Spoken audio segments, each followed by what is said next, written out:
तर दुसरीकडे मुंबईत सुद्धा कोरोनाची संख्या वाढताना दिसतेय। मुंबईच्या केएम रुग्णालयात 2 संशयित कोरोनाबाधित रुग्णांचा मृत्यू झालाय।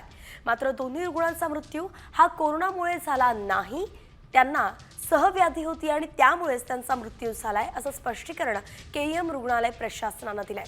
58 वर्षीय महिलेचा कर्करोगामुळे आणि 13 वर्षीय मुलीचा मूत्रपिंडाच्या आजाराने मृत्यू झाल्याचं कळतंय। तर या दोन्ही रुग्णांचा मृत्यू कोरोनामुळे झाला नाही असं रुग्णालयाचं म्हणणं असलं तरी कोरोनामुळेच यांचा मृत्यू झालाय असं माजी महापौर किशोरी पेडणेकर यांचं म्हणणं आहे।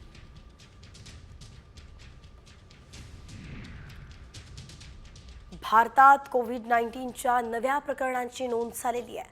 आरोग्य आणि कुटुंब कल्याण मंत्रालयाच्या कोविड डॅशबोर्डनुसार गेल्या एका आठवड्यात देशात 58 नवीन रुग्ण आढळलेत आणि आता सक्रिय रुग्णांची संख्या आहे 93। अनेक रुग्णांमध्ये विषाणूजन्य ताप आणि कोविड सारखी लक्षणं दिसत आहेत, पण कोरोनाची चाचणी करण्याचा सल्ला अजून तरी दिला जात नाहीये। दरम्यान डॉक्टर आणि आरोग्य तज्ञांनी लोकांना घाबरून न जाता सावधगिरी बाळगण्याचं आवाहन केलंय।